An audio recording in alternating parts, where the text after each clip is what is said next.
Hi everyone and welcome to this CresFest world. My name's Neil Adam. CresFest is an annual music festival which takes place in Creswick near Ballarat in country Victoria. The podcast features interviews with some of the intriguing people involved in the festival. The next few podcasts all feature artists who are booked to play at CresFest 24. This podcast, episode number 7, features an interview with Gerry, Paul and Richard Klein, two members of T-Bone, a New Zealand band focusing on Cajun and other roots Americana styles. T-Bone are one of the major acts appearing at CresFest in 2024. It's time to get your tickets online at cresfest.com.au. As you'll soon hear, Gerry and Richard have had incredible lives in traditional music, intriguing histories, but as you'll also hear, the conversation gets really serious in the second half of the podcast as we start to talk about their other passions, food and drink. You'll hear Gerry and Richard sharing with you a current favourite recipe. You'll need a pen and paper for that opportunity. These guys really know their stuff, whether we're talking about their lives in music or their lives in the kitchen. I know you'll love hearing from them. I started off by asking Gerry to describe the band to me, and we soon got talking about their New Zealand Folk Album of the Year from 2023. T-Bone, where do I start? We are definitely a bunch of all sorts here. I moved back after a long period, about 15 years living in Ireland and mainly touring around the world with different folk bands. I came back to Wellington and was like, what's next? And I met Richard Klein at the Wellington Folk Festival, and he made an amazing gumbo. And that probably should have set the theme for musically what we were up for as well, a different assortment of tastes that came together. And he had delicious Italian red wine. And so we got together. I was house sitting in Eastbourne, just around the corner from where Richie was living at the time, and we started having weekly jams. And then we ended up meeting Dusty Burnell, didn't we, Rich? You introduced me to Dusty and said, you got to meet this guy, you got to have a jam with him. And then we ended up forming the T-Bone Trio. I'm not sure if you've ever, many of your listeners have played in a band with a double bass before. Well, once you've played in a band with a double bass, it's very hard to go back to being in a band without a double bass. Aaron Stewart is just fantastic. Very great musical sensibility, just tasty, puts everything in the right place, doesn't play too much, doesn't play too little. He's just amazing. And we invited him to have a jam with us, and then he was in the band too. And then Dusty went off touring with the Frank Burkett band over to Europe. And we were sort of trying to think what we do while Dusty's away, because he's a really key part of the T-Bone sound. And we found a young man with rich musical heritage called Michael Muggeridge. And Mike can play the mandolin and guitar, and he's a champion singer, and he can basically play anything. And when Dusty got back from his sabbatical, we enjoyed Mike's company so much, and we felt too bad to kick him out of the band again. So we just said, why don't we all stay in the band, you know?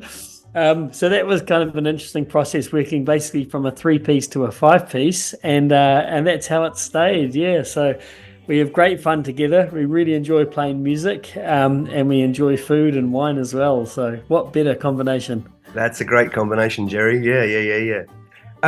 Richard, tell us about the album of the year, the New Zealand Folk Album of the Year. The album was actually recorded, notwithstanding the geographical challenge. That is that Gerry and Dusty actually moved up to Northland, which is, if you were to drive, it would be about 12 hours or 10 or something. Yeah. And anyway, so they're way up there, and then the rest of us are down in Wellington region. We did get the spirit of the band, which was generally always about having a really good time, frankly.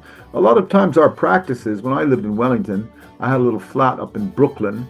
In fact, one of the first songs, or one of the songs is about the band, the T-Bone Rag, and it kind of describes the energy and the vibe, which is most of the time we got together and cooked some food and drank some wine, and then music would happen, generally speaking. Sometimes the food and the wine took over. But we met on a regular basis, and really for the crack, as they would say. I was born in Ireland, and I moved over to Aotearoa when I was 6. So I grew up like at the Irish club here and down in Wellington and Lower Hutt.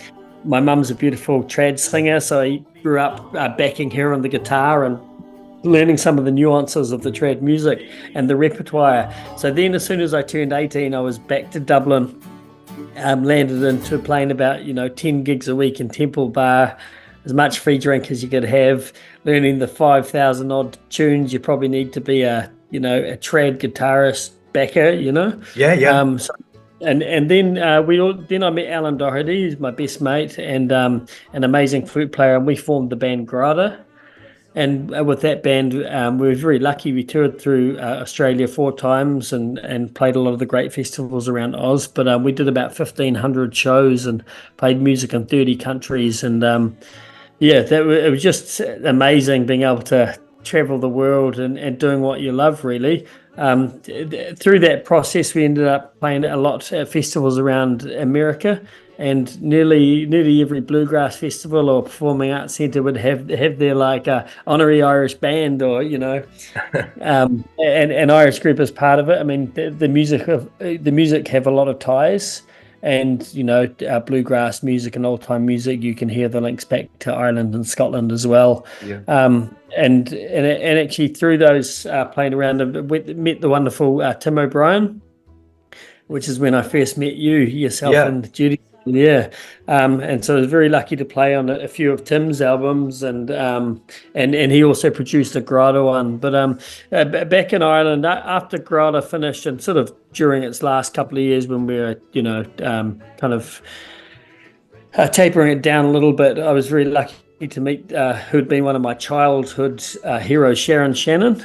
And I'd grown up listening to her music in New Zealand and joined her band for a while, which was an amazing experience. And ended up playing with all sorts of people, but it's just Ireland's so amazing. The traditional music community is pretty tight over there, and there's just music is everywhere.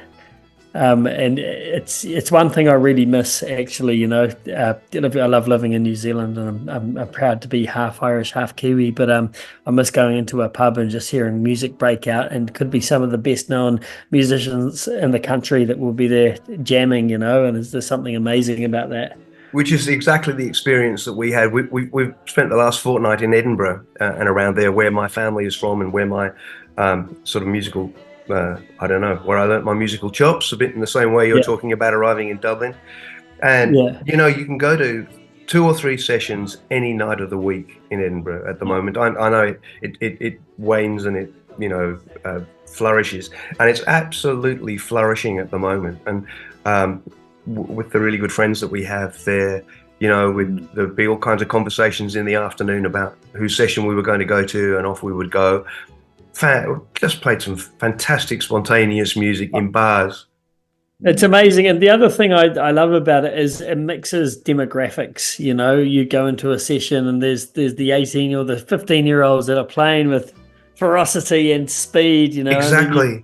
Older musicians that have been playing for 60 years who join in and play with them. And there's something lovely about that that sort of socializing in the scene, which is brings different people, different demographics together, and so it was just fantastic. But I mean, during that time, that's what I did, played music, and then but was fortunate then to arrive back in New Zealand and end up playing with Richard, and then being introduced to Asian and music, Zydeco, and music from New Orleans, and which I'd heard in passing before, but I'd never really played a lot of it. So that was pretty awesome too. Yeah, which might lead us very beautifully and nicely into asking Richard exactly the same question. So Richard, you and I have known each other for a long time, and right from the start there was always that great interaction between professional restaurant running and food manufacture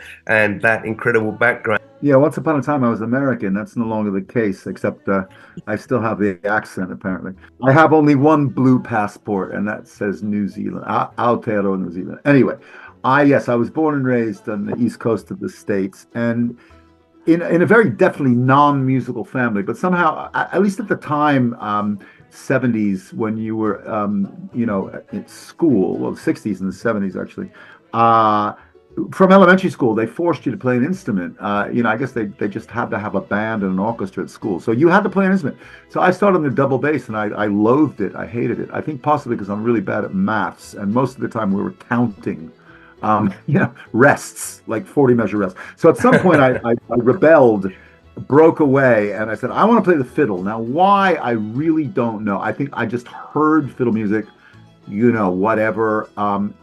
And on recordings or whatever it was, didn't really have any live influence, but somehow knew I wanted to play the fiddle, and going to the school library and listen to these old 45s of whatever Woody Guthrie and anything I could get my hands on, and just got into fiddle music. But like I said, I couldn't really didn't really get to hear much live.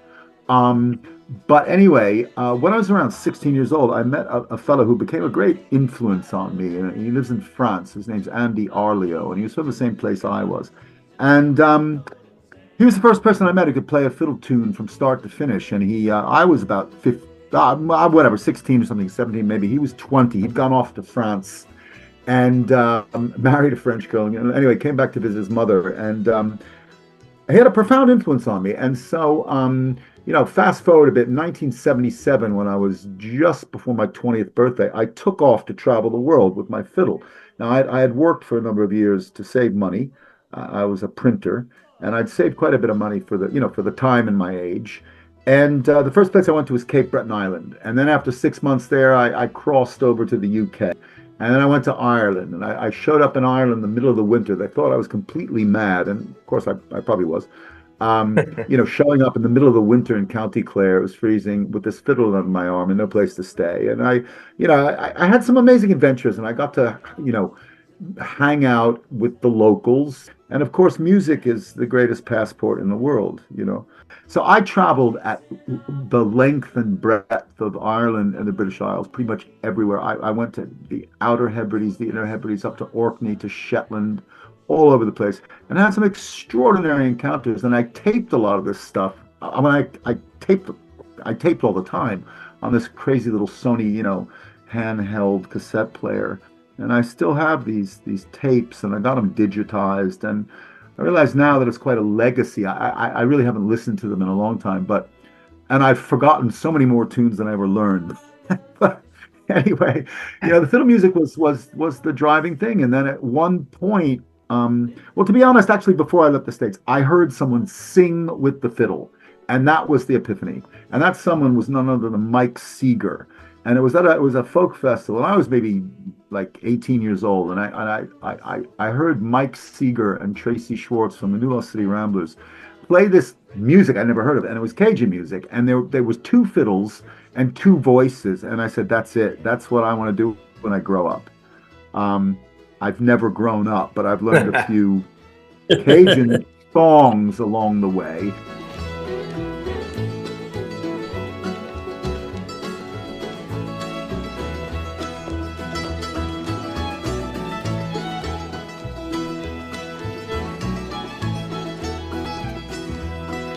I copied a tape of the Balfour Brothers, and this was when Cajun music was really starting to explode in Europe, in France and the UK. So that was a thing. Like I got this thing. I don't know. I was a singing fiddler. That was my angle. Last week, I had a conversation with Christine Hoy, who is a great friend of mine over very many years. I played for years with her sadly passed away husband, Derek, in bands and so on. Oh gosh! And she told me how many people listened to your recording of Tony Cuff from 1977. I'm going to say, but I don't know if that's the right year. Which you sent to me to have a listen because I knew Tony very, very well, and I sent it over to his family, and it's now up on a website called raretunes.org. And it gets a lot of listens, Richard. People, it's one of the few places where people, if you want to hear Tony Cuff playing casually and sweetly and talking about his music, you go to raretunes.org and you listen to the interview, really the bit of recording that you did of him in 1977. It's a lovely historical artifact. making me tear up. I had one name. It was Sandy Bells. I had it written down in my diary, which I still have here on the shelf. Sandy Bells. And within like 2 hours of arriving in Edinburgh, in the middle of the winter, it was January. Within 2 hours of arriving, I was in Sandy Bells in this steaming hot session. And in that period there, I met my heroes, which was Ali Bain and the Boys of the Loch. And traveling with the fiddle, that's kind of what happened. Same thing. I went up to Shetland. And anyway, suffice to say, I traveled for a long time with the fiddle. And it was in Shetland I discovered Swedish music. I'm fast forwarding a bit. There's a lot of stories within it, but I discovered Swedish music. There was a gang of Swedes. We connected. I got their, whatever. Back then we used to write postcards. It was BC, before computers, and before COVID, long time. So I sent postcards, and I said, I'm coming up to Sweden. And I sent a postcard from Greece, and then like 4 months later, I show up, and I, stayed with these people, and they took me to this insane thing called the Spelmansstämma. It's a fiddle festival, and so I went like hook, line, and sinker into like Swedish fiddle. Although I loved it, I couldn't play it, but I loved the sound. So that's an influence for me. So suffice to say, I followed the fiddle. I tried to learn tunes wherever I went. I busked a lot, and I guess it was the American stuff, the old folk songs, and which kind of were always a common denominator of what I did. Yeah, well, my great love since I've been like knee high have been fishing and music, and then. From the age of 8, I started playing the guitar, but from the age of about 4, then we went to spearfishing. Right. And it was one of the things that drew me back. Yeah, and part of the reason why I moved to the far north of New Zealand now, because we're living in the Bay of Islands, and the coast around is just so beautiful and really plentiful with Klein moana, with our fish life, Kai being the Māori word for food and moana for the ocean. And so I love cooking fish, crayfish, shellfish, and actually going back to what Richie was saying earlier about our Monday nights in Brooklyn at his flat in Wellington, and I'd try and bring in a bit of, whether it be a bit of paua or kingfish or crayfish or scallops or whatever, and then we'd cook that up, and Richie would have usually some pasta or some veggies. That he had a fantastic garden down there, and he'd whip something up, next thing all the pans were firing, and he was throwing stuff around the kitchen, and of course loads of fresh herbs and that. But probably one dish that I've been making that I'm buzzing over, because sometimes my wife and daughter eat so much fish, like 4 or 5 days a week. It's hard to get them excited about it. But I found a dish recently that she gets really she gets really excited about. So I usually use trevally, which I think you get over in Aussie, don't you? Yep. So trevally is a beautiful raw fish. It's best to use it within, I would say 3 days, probably of it being caught, if you're going to eat it raw.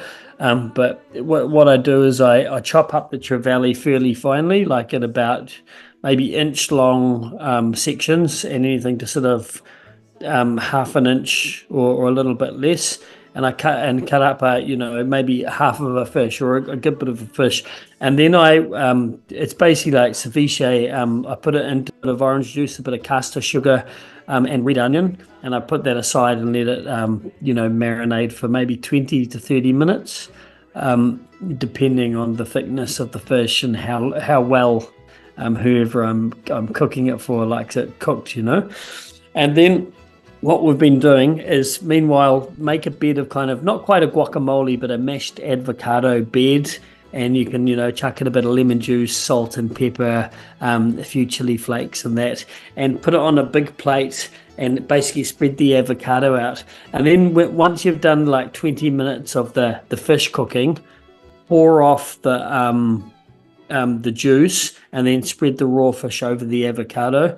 And then on top of that, I like to chop up some cucumber, some fresh coriander, some red chili, some like slices of avocado across the top, and then drizzle it with olive oil, lemon juice, salt and pepper, and then serve it with a plate of corn chips. So it's almost like becomes like raw fish nachos, Wow. But it's Beautiful. it's so easy, and it takes about 20 or 30 minutes to make.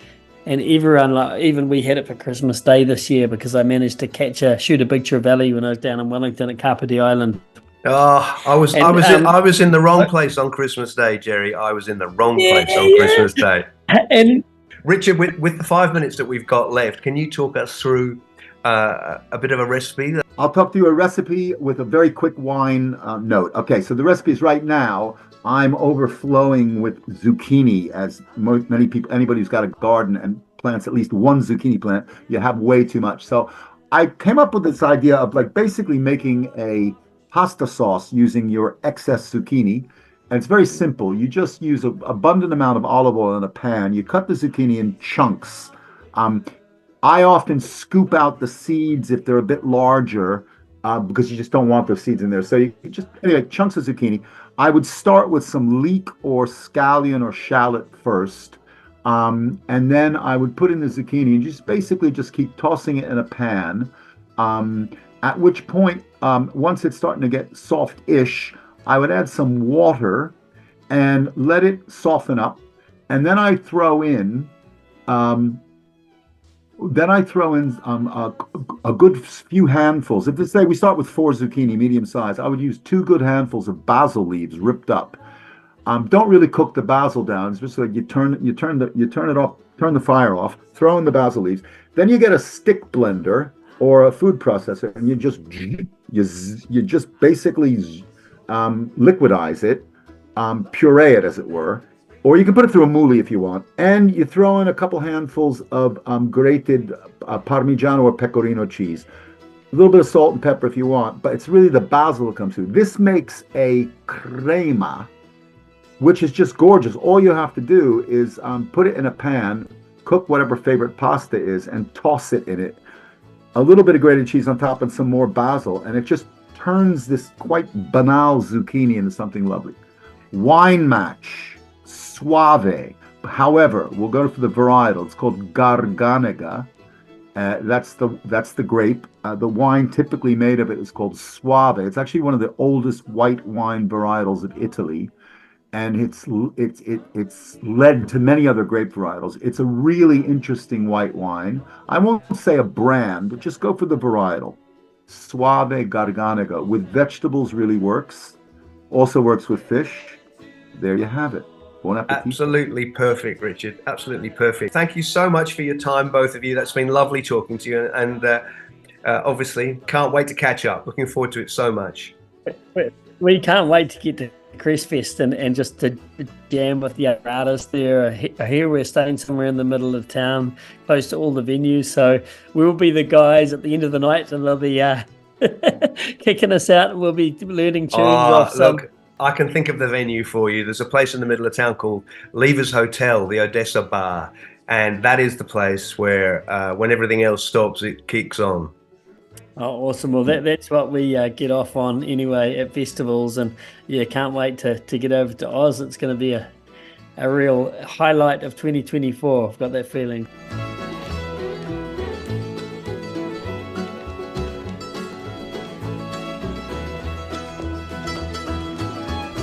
As you can probably tell from that conversation, I'm very fond of Gerry and Richard. Great guys, most unexpected kind of characters. So the conversation morphed. I hope you enjoyed it, from the conversation about music, which is such a big thing in their lives, to food, which actually is something which is a bit bigger. So come with me, my darling. Come with me tonight. I'll lead you to the northern skies where the moon is shining bright. The next podcasts will involve some more interviews conducted from a distance with these artists who are going to be flying in to take part in CresFest 24, and I know you'll enjoy those as well. For the meantime, thanks for listening and see you next time. This is Neil Adam. Bye bye.